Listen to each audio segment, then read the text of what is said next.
Hello दोस्तों, नमस्कार।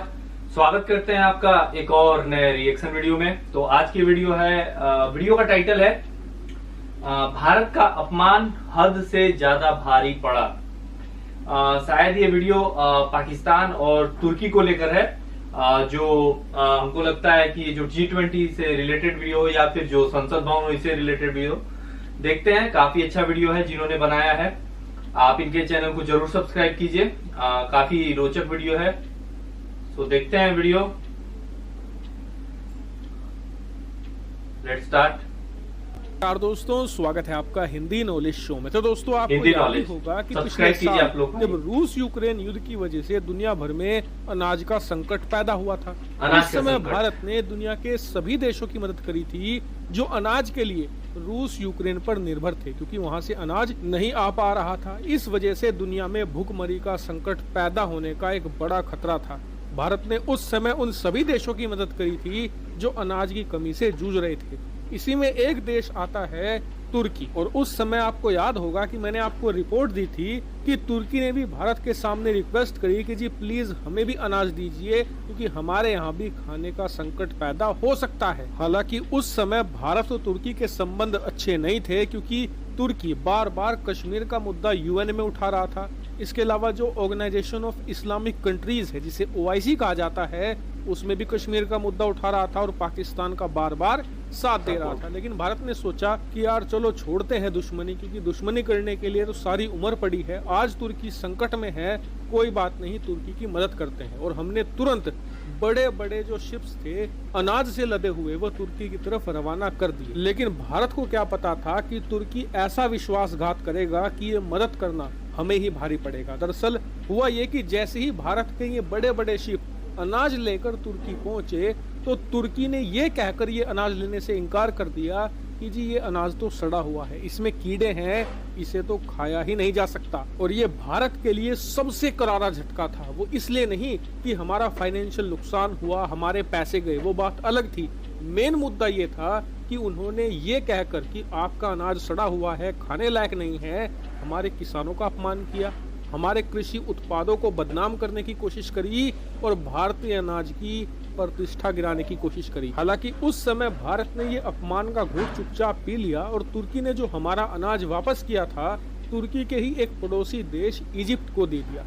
Egypt ने वो अनाज लिया और वो उससे इतना खुश हुए कि उसके बाद उन्होंने हमें कई हजार टन का और ऑर्डर दिया। और आज की तारीख में उस अनाज की शिपमेंट से भारत को न सिर्फ पैसे का फायदा हुआ है, बल्कि इजिप्ट के साथ हमारे संबंध इतने बेहतर हो चुके हैं कि इस साल जो हमारे यहाँ पर गणतंत्र दिवस का प्रोग्राम था 26 जनवरी को, उस परेड में हिस्सा लेने के लिए इजिप्ट के राष्ट्रपति अब्दुल फतेह अल सीसी भी आए थे एज ए चीफ गेस्ट। यानी कि एक बात तो तय थी कि भारतीय अनाज में कोई भी कमी नहीं थी। कमी थी तुर्की की नियत में, और आज वही नियत इन्हें लेकर डूब रही है। दरअसल भारत का अनाज ठुकराने के बाद इन्होंने यूनाइटेड नेशन के साथ मिलकर रूस और यूक्रेन के बीच में एक डील करवाई, जिसके तहत यूक्रेन अपना अनाज का एक्सपोर्ट करेगा बड़ी बड़ी शिप्स के जरिए, और उन शिप पर हमला नहीं करेगा रूस। लेकिन ये डील 18 मई 2023 तक वैलिड होगी। अब जैसे ही ये डील लागू हुई, इसका सबसे बड़ा फायदा मिला तुर्की को। तुर्की को यूक्रेन का सस्ता अनाज फिर से मिलना शुरू हो गया था। लेकिन दिक्कत ये थी कि ये डील 18 मई 2023 तक थी, यानी कि आज की तारीख तक। अब आज ये डील एक्सपायर हो जानी थी। इसके बाद रूस फिर से यूक्रेन के अनाज लेकर जो शिप आ रहे थे उन पर अटैक शुरू कर देता।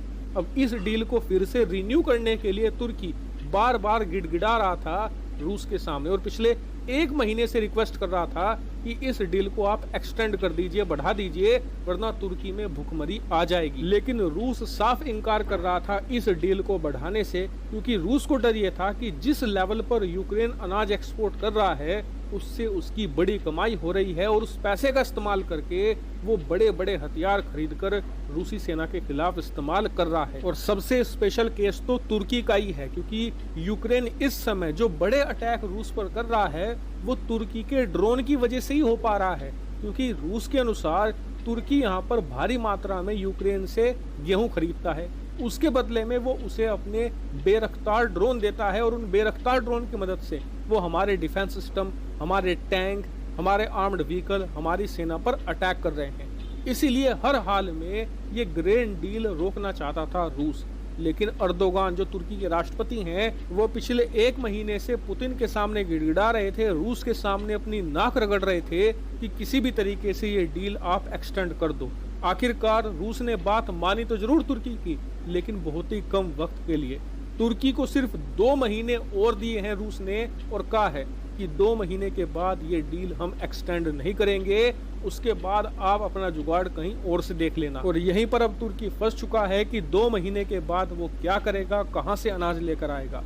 और इसी बात पर अब तुर्की के अधिकारी कह रहे हैं कि काश हमने भारत की बेइज्जती ना की होती, काश हमने भारत से चुपचाप अनाज खरीद लिया होता, तो कम से कम आज हमें रूस के सामने ना गिड़गिड़ाना पड़ता, ना अपनी नाक रगड़नी पड़ती, और ना ही आज इतनी बुरी तरीके से हम फंसते। और इसीलिए आने वाले कुछ महीनों में आप देख सकते हो कि तुर्की वापस भारत की शरण में आ सकता है हमसे अनाज मांगने को लेकर, क्योंकि अनाज तो इन्हें कहीं ना कहीं से खरीदना ही पड़ेगा और इनके पास इतने पैसे भी नहीं है कि ये 2 महीनों के अंदर आने वाले 1 साल का अनाज खरीद सके, क्योंकि अर्दोगान ने इनकी इकोनॉमी पहले ही कोलैप्स करवा दी है। इनका फॉरेक्स रिजर्व हर महीने 6 से लेकर 8 बिलियन डॉलर घटता चला जा रहा है और अब वो मात्र 55 बिलियन डॉलर ही बचा है। यानी कि ना पैसा है, ना रणनीति है और ना ही वक्त है। हालांकि इस मामले पर आगे जो भी अपडेट आता है उससे मैं आपको अवगत करवा दूंगा। आप लोग चैनल को सब्सक्राइब कर लेना। फिलहाल इस वीडियो में इतना ही। Thank you very much.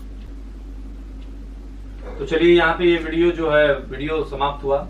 काफी अच्छा वीडियो था। देख के ये समझ में आया कि जो तुर्की ने भारत का अनाज लिया था, भारत जो है उससे पहले भी जो तुर्की में भूकंप आया था उससे पहले भी भारत ने तुर्की की मदद की, बहुत ज्यादा वहां पर जो सप्लाई थे वो सप्लाई किया।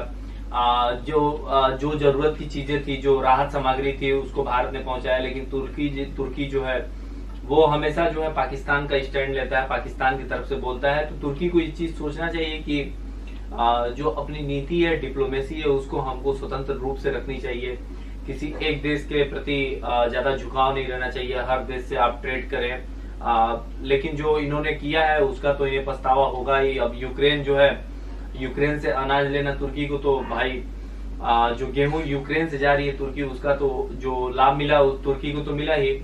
लेकिन रसिया जो है यूक्रेन पे आए दिन हमला कर रहा है, उसका घाटा जो है पूरे विश्व को हो रहा है। क्योंकि भाई जो रसिया, जैसे रसिया पे बहुत सारे सैंक्शन लगे, तो उस प्रकार रसिया जो यूक्रेन में गेहूं होते थे, रसिया ने क्या किया कि यूक्रेन को पूरी तरीके से तबाह कर दिया। तो वहां पे गेहूं की खेती नहीं हो पा रही, जिससे अनाज का जो खतरा है वो यूरोपियन कंट्रीज में तो बहुत ज्यादा अनाज का बहुत ज्यादा कह सकते हैं कमी आई है, लैक आई है।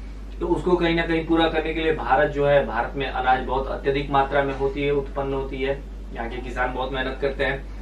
तो भारत जो है यूरोपियन कंट्रीज को अनाज अपने यहाँ से बेचेगा, लेकिन भारत जो है वो अपने रेट्स को सही मायने में रखकर ही भाई देगा। कोई भी देश हो, चाहे वो भारत हो, चाहे वो और भी तुर्की भी देश हो, जो भी देश हो। तो कहीं ना कहीं भारत को भी इन सब चीजों में लाभ तो हुआ है। भारत जो है रसिया से क्रूड ऑयल लेकर और यूरोपियन कंट्रीज को बेच रहा है। इससे सऊदी अरब को भी भाई बहुत ज्यादा भारत से चिढ़ उठी है, चिढ़ मची है कि भारत ऐसा क्यों कर रहा है। तो जो ये लोग चाहते हैं भाई, जो सेंट्रल एशियन कंट्रीज हैं या फिर जो यूरोप से सटे एशिया के देश हैं, जैसे तुर्की हो गया, इजिप्ट हो गया। तो इजिप्ट ने भारत का गेहूं भी ले लिया और उसी पे जो है प्रधानमंत्री मोदी ने भी इनवाइट किया था। तो कहीं ना कहीं तुर्की को भाई भारत का अपमान करना भारी पड़ ही रहा है। और तुर्की की इकोनॉमी जो है वो बिल्कुल धीरे धीरे समझ लीजिए ऐसा है कि चौपट हो जा रही है। बहुत ज्यादा वहां पे इकोनॉमिक क्रैकडाउन के कगार पर है तुर्की में। और एर्दोगान जो है वो बार बार जो है राजनीति में जीत जा रहे हैं, लेकिन कुछ ऐसा नहीं कर रहे हैं कि मतलब कि जिससे देश की जनता को लाभ हो, वहां के जो नागरिक है उनको लाभ हो। तुर्की का भी स्टैंड वही रहता है जो पाकिस्तान का स्टैंड रहता है। कुल मिलाकर तुर्की का भी वही हाल होगा जो पाकिस्तान का हुआ है आने वाले समय में। तो कुल मिलाकर इनका वीडियो काफी अच्छा था। इन्होंने बहुत अच्छे तरीके से इस चीज को एक्सप्लेन किया, देखकर भी अच्छा लगा, बहुत समझ में आया। वीडियो को एलाबोरेट बहुत बढ़िया से किया। तो अगर आपको इनका वीडियो अच्छा लगे तो इनके चैनल को जरूर सब्सक्राइब करें। इस वीडियो का लिंक जो है वीडियो के डिस्क्रिप्शन में होगा, आप लोग वहां से इनके वीडियो को देख सकते हैं। तो मिलते हैं अगले वीडियो में किसी और नए रिएक्शन के साथ। तब तक के लिए जय हिंद।